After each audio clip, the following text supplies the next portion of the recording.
प्यारे स्टूडेंट्स, आप लोग फिर से एक बार वेलकम टू माय चैनल।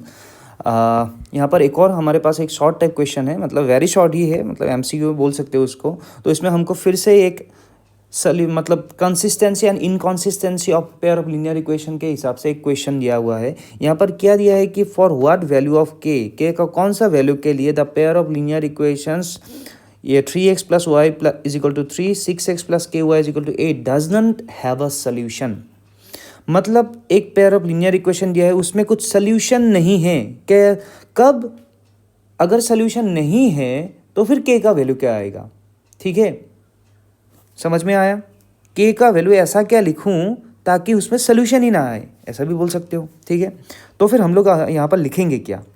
पहली बात तो ये एमसीक्यू है, तो हमारा जो मेन कंडीशन है उसको तो एक बार लिख ही लेता हूँ। a1/a2 is equal to b1/b2 is equal to c1/c2। ये तो हो गया इनफाइनाइट सोल्यूशन का। तो नो सोल्यूशन कब आएगा? जब ये अनइक्वल होगा। ठीक है, इसका मतलब ये दोनों तो इक्वल होना है, होना ही होना है, लेकिन ये इसका इक्वल नहीं होगा।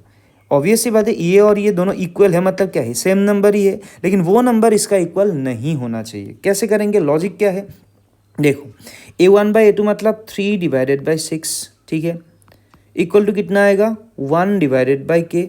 ठीक है, ये सब हम लोग अभी जान चुके हैं कि a1 क्या है, x का कोफिशिएंट, y1 क्या है, सॉरी b1 क्या है, y का कोफिशिएंट, जो हमने लिखा है 1 डिवाइडेड बाई कितना आएगा? के आएगा, इज इक्वल टू क्या लिखेंगे? 3 divided by. Since it is an MCQ तो मैं ज़्यादा टाइम नहीं ले रहा हूँ इसमें। ठीक है, तो इसमें क्या आएगा? 1/2 इज इक्वल टू कितना? 1/k, और ये नॉट इक्वल टू आएगा। ठीक है, लास्ट वाला कितना आएगा? Not equal to. ठीक है, तो k का कौन सा वैल्यू के लिए ये हमारा सही होगा?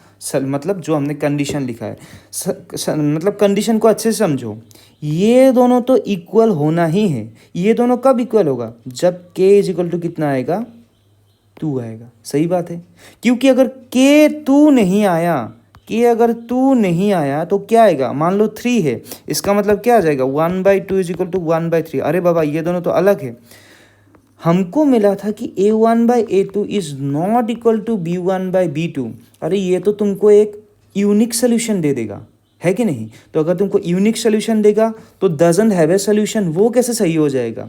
इसका मतलब इन दोनों को तो क्या होना है? हमको सही होना ही है। मतलब हमने जो पहला दो रेशियो लिखा है 1/2 एंड 1/k, इन दोनों को तो तुमको इक्वल लिखना ही होगा। ये दोनों इक्वल होगा और वो इसका इक्वल नहीं होगा। इसका मतलब k इज इक्वल टू कितना आ जाएगा तुम्हारा? सिर्फ 2 के लिए क्या आ जाएगा? No solution.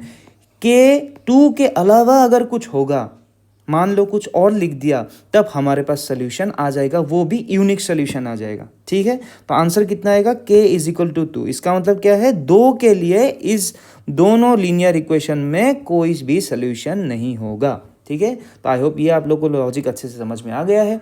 तो अगले क्वेश्चन में हम लोग मिलते हैं, अगले वीडियो में मिलते हैं। Thank you.